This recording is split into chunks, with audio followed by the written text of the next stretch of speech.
Bismillahirrahmanirrahim. Elhamdülillahi Rabbil alemin. Vessalatu vesselamu ala Rasulina Muhammedin ve ala alihi ve ashabihi ecma'in. Hormatly musulman doganlar, bugünkü dersimizde mübarek ve mukaddes kitabımız bolan Kur'an-ı Kerim'i öwrenmegiň, öwretmegiň, okumagyň, oňa düşünmegiň we Kur'an-ı Kerim'i amel etmegiň ähmiýeti barada gurrunga ders. Sebebi bir näçe musulman doganlarymyz näçe ýyl namaz okuýarlar, näçe ýyl bolupdyr toba gelipdir. Emma sorasaň näçe sure bilýän diýseň 4-5 san sure bilýär. Ýa-da näçe ýyl bolupdyr namaz öwrenipdir, Kur'an okap bilýänmi diýseň, Kur'an okap bilmeýär arapçasyndan. Elepbi harflerden öwrenipdir, şonuň bilen gezip ýör. Käbirleri günlerdir, aýlardyr eline Kur'an-ı Kerim alyp okumaýar, okajak bolmaýar. Käbirler musulman doganlar Kur'an bilýär, arapçasyndan okap öwrenipdir, tejwid öwrenipdir. Emma Kur'an-ı Kerim'in manisini biljek bolmaýar, gyzyklanmaýar. Men okuyan suralarynyň manysy näme? Fatiha näme diýmek? İhlas surasynyň manysy näme? Nas falagyň manysy näme? We başga da suralaryň manysy näme? Şonu biljek bolmaýar, gyzyklanmaýar. Eline Kur'an almaýar. Ýene käbir kişiler we musulmanlaryň arasynda özüne musulman diýip ýörenleriň içinde Kur'an-ı Kerim'e iman etdim diýär, emma Kur'an-ı Kerim barada musulman doganlar ýalňyş düşünjesi, ýalňyş inançlary bar. İnşallah şu günkü dersimizde şul meselelerin üstüne durup geçeriz. Allah Teala'nın yardımı bilen. Allah Teala Nisa surasının 136. ayetinde diýär: "Ya eyyuhellezine amenu آمنوا بالله ورسوله والكتاب الذي نزل على رسوله والكتاب الذي أنزل من قبل ومن يكفر بالله وملائكته وكتبه ورسله واليوم الآخر فقد ضل ضلالا بعيدا." Ey iman edenler! Allah'a, peygamberine uğradan kitabına ve ön uğradan kitabına iman edin. Kim Allah'ı, periştelerini, kitaplarını, peygamberlerini ve ahiret gününü inkar etse katı azaşan kişidir diye Allah Teala. İmanın musulman doganlar 6 şertinin biri Allah Teala'nın uğradan kitaplarına iman etmektir ve bilmeli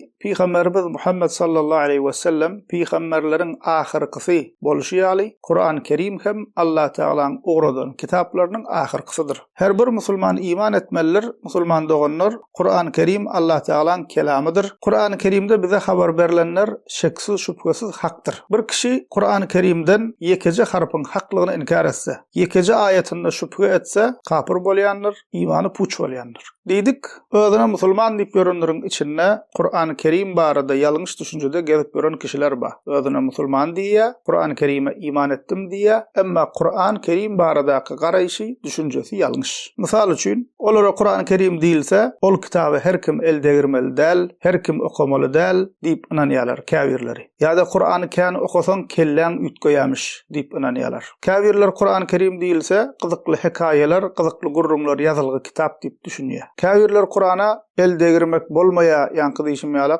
Her kim okumaly däl diýip mahmaly dolap, tekçäň üstüne öýde ýokarrak ýerde goýýar, el ýetmäjek ýerde, ellejegem bolsaň elleme wer eldegirmeli däldir, Kur'an-ı Kerimdir ol diýip, Kur'an-ı Kerim şey diýip öýde saklanmaly diýip ananýarlar. Ýa-da käbirleri musulman doganlar Kur'an-ı Kerim diýilse, ýassa märekede okumak üçin, üýşmelende sadakada okumak üçin uğradylan kitap diýip düşünýär. Garaz musulman doganlar musulmanlaryň içinde şuňa benzeş Kur'an-ı Kerim barada ýalňyş düşünjeler we ýalňyş garaýşlar bar. İmam Malik'in Muwatta adly hadis kitabynda we başga da hadis kitaplarda gelen hadisinde Peygamberimiz Muhammed sallallahu aleyhi ve sellem diýär: "Taraktu fikum emrayn, lan tadillu ma tamassaktu bihima, kitaballahi ve sunnete nebiyhi sallallahu aleyhi ve sellem." Men size iki zat goýup gidýäryn, şol iki zada berk eýerip durduňyz müddetçe dogry ýoldan azaşmarsyňyz. Allah Teala'nın kitabı Kur'an-ı Kerim we Peygamberiniň sünneti diýär. Diýmek, musulman doganlar biziň musulmanlaryň dogry ýolda bolmagymyz üçin eýermeli we ýapyşmaly dadymyz Allah Teala'nın kelami Kur'an-ı Kerim we Peygamberimiz Muhammed sallallahu aleyhi ve sellemiň sünnetidir.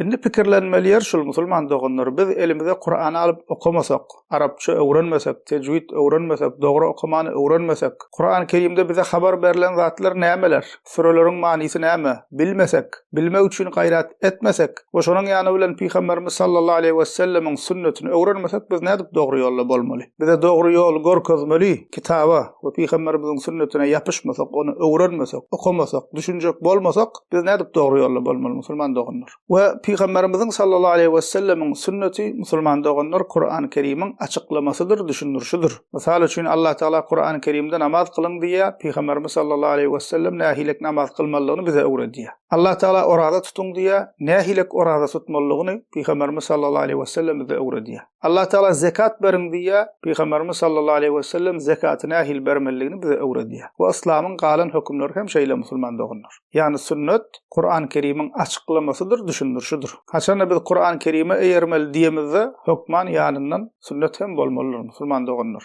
İkisini birlikde düşünmelidir. O dinimiziň musulman dogunlar asıl çeşmesi, esasy Allah Taala'nın kelamı Kur'an-ı Kerim'dir ve Peygamberimiz Muhammed sallallahu aleyhi ve sellemin sünnetidir. Ondan soň şeriatyň delilleri diýip icma gelýär we kıyas gelýär. Demek musulman dogunlar Kur'an-ı Kerim musulmanlaryň dini we dünýäwi işlerine birinji ýol görkezjisidir. Kur'an-ı Kerim musulman dogunlar musulmanlaryň baş kanunydyr we musulmanlaryň her bir işine dini we dünýäwi Kur'an we sünnete göre bolmaklary, şonuň hukmuna göre, şeriatyň hukmuna göre hareket etmekler farzdyr. Allah Taala Kur'an-ı Kerim'de Bakara suresiniň 2-nji ayetinde diýär, Kur'an-ı Kerim barada: "Zalikel kitabu la rayba fih hudel lil muttaqin." Ol kitapda asla şüphe ýokdur. Ol takwalar üçin ýol görkezjidir diýär Allah Taala. Secde suresiniň 2-nji ayetinde Allah Taala diýär: "Tenzilul kitabi la rayba fihi min rabbil alamin." Bu kitap alemleriň Rabbinden gelenligine şüphe ýokdur diýär. Fikirleriň musulman dogunlar, Kur'any kim öwretdi bize? Alemleriň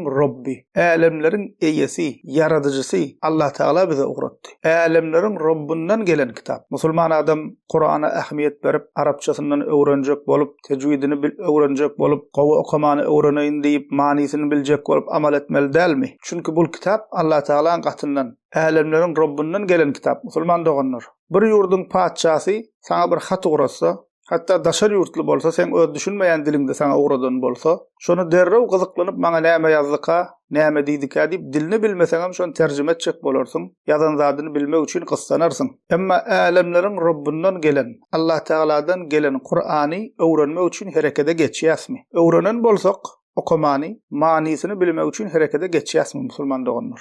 İsra suresiniň 9-njy ayetinde Allah Taala diýär: "İnne hazal Kur'ana yehdi lillati hiye aqwam." Şüphesiz bu Kur'an en doğrusuna elter, en doğrusuna hidayet eder diýär Allah Taala. Kur'an-ı Kerim'in musulman dogunlar bize öwredýän hökümleri, habar berýän zatlary en doğrusudur, insanlar üçin en peýdalysydyr. Allah Taala Kur'an-ı Kerim'de musulmanlar barada şeýle diýär. Fatır suresiniň 29-njy ayetinde: "İnnellezîne yetlûne kitâballâhi ve aqâmus-salâte ve enfakû mimmâ razaqnâhum sirran ve alâniye yerjûne ticareten len tebûr." Allah Taala'nın kitabını okayanlar, namazyny kılanlar we özlerine rızk adyp berenimizden gizlin we açyk harjayanlar ziyana galmajaklar sowdany umid edip bilerler diýär Allah Taala. Allah Taala musulman kişini, ihlasly, takwa musulman kişini bize habar berip şonuň wasfy hukmyny Allah Taala näme diýdi musulman dogunlar? Allah Taala'nın kitabını okayanlar diýär. Soň namaz kılanlar we özlerine rızk adyp berenimizden Allah ýoluny açyk we gizlin harjayanlar diýär. Demek bir takwa, akılly, ihlasly musulmanyň bir wasfy Allah Taala'nın kitabını okumak eken. Indi özümde sorarym musulman dogunlar, men Allah Taala'nın Kur'an-ı Kerimini okayanmy? Kaçan elime alýan? Günlük men Kur'an okayan wagtym barmy? Juz okayanmy? Sure okayanmy? Bir sahypa okayanmy diýip özümde sorarym musulman dogunlar. Tirmizi'de, İbn Majah'da, Ebu Davud'da Hazreti Osman radıyallahu anh'tan haber berilen hadisinde Peygamberimiz sallallahu aleyhi ve sellem diye: "Hayrukum men ta'allama'l Kur'ana ve 'allama." Sizin hayırlığınız Kur'an'ı öwrenen ve öwredendir diye. Sahih Müslim'de Ebu Umama el-Bahili'den gelen hadisinde Peygamberimiz sallallahu aleyhi ve sellem diye: "İqra'ul Kur'ana fe innehu ye'ti yevmel kıyameti şefi'an li ashabihi." Kur'an'ı okan, çünkü ol kıyamet günü özünü okanlara şefaatçı boljakdyr diye. Ama Kur'an-ı Kerim okamayan bolsaň, Kur'an okamadyk kişi şefaatçi bolmaýa, Kur'an okanlara şefaatçi boljakdyr diye. Buhari Müslim'de Abdullah bin Ömer radıyallahu anh'tan gelen hadisinde Peygamberimiz sallallahu aleyhi ve sellem diye: "La hasada illa fi isnateyn. Raculun ataahu Allahu malan fehuve yunfiqu minhu ana'al leyli ve ana'an nahar ve raculun ataahu Allahul Kur'an fehuve yaqumu bihi ana'al leyli ve ana'an nahar." Şu iki zatdan başkasına hasat etmek, görüplük etmek bolmaz diye Peygamberimiz. Biri bir adama Allah Teala mal mulk beripdir. Ol kişi bolsa giýje unyz hayır sogap ýolly harjap infak edýär diye. Ene şol kişi gowy manýada görüplük etmäge ruhsat berilipdir. Ýagny meniň hem Allah ýolyna şuňalak baýlygym bolsa, menem şeýdip Allah ýolyny harjasam diýip şu hyýla hasat etmeklige, gowy manýada görüplük etmekle ruhsat berilipdir. İkincisi kim şonuň musulman doganlar? Yine bir diýe Allah Taala oňa Qur'an öwrenmegi nesip edipdir. Ol hem giýje unyz Qur'an okaýa, şoňa amal edýär, şol Qur'anyň namaz kılýar. Ene şol kişide hasat etmäge, gowy manýada görüplük etmäge ruhsat berilipdir. Menem şunuň ýalak Qur'an öwrenäýsem, menem şunuň ýalak Qur'an bilsem, menem şeýdip Qur'an okasam diýip şu manýada hasat etmäge şol iki kişi ruhsat berilipdir musulman doganlar. Tirmizi'de İbn Mas'ud radıyallahu anh'tan gelen hadisinde Peygamberimiz sallallahu aleyhi ve sellem diye men qara'a harfan min kitabillahi felahu hasana vel hasanatu bi aşri emthaliha la aqulu alif lam mim harf walakin alifun harfun ve lamun harfun ve mimun harfun. Peygamberimiz sallallahu aleyhi ve sellem diye kim Kur'an'dan bir harf okasa ona bir sogap berilir. Her sogaba bolsa 10 sogap bardyr diye. Elif lam mim bir harf diýemek, elif bir harf, lam bir harf, mim bir harf diye. Yani musulman doganlar Kur'an-ı Kerimden birce harf okasaň, eýem 10 sogap kazanýar. Elif lam mim diýip okap başladın, Bakara surasyndan eýem 30 sogap kazanýar. We her ayetde onlarça, yüzlerce sogap kazanýar musulman doganlar. Şol hadisleri eşiten musulman kişi Kur'an'ı öwrenmek üçin howaslanmaly, beterem öwrenmedik bolsa öň dyrjaşmaly öwrenmek üçin. Bilýän bolsa, okap gören bolsa has köprak okumak üçin ihlas etmeli. Tirmizi'de Ahmet'te Abdullah bin Abbas'tan gelen hadisinde Peygamberimiz sallallahu aleyhi ve sellem diye innellezî leyse fî cevfihi şey'un minel Kur'ani ke beytil harib. Gowrasynda Kur'an ýok kişi, yani Kur'an bilmeýän kişi haraby öý ýalydyr diye Peygamberimiz sallallahu aleyhi ve sellem. Kur'an okuman ýören,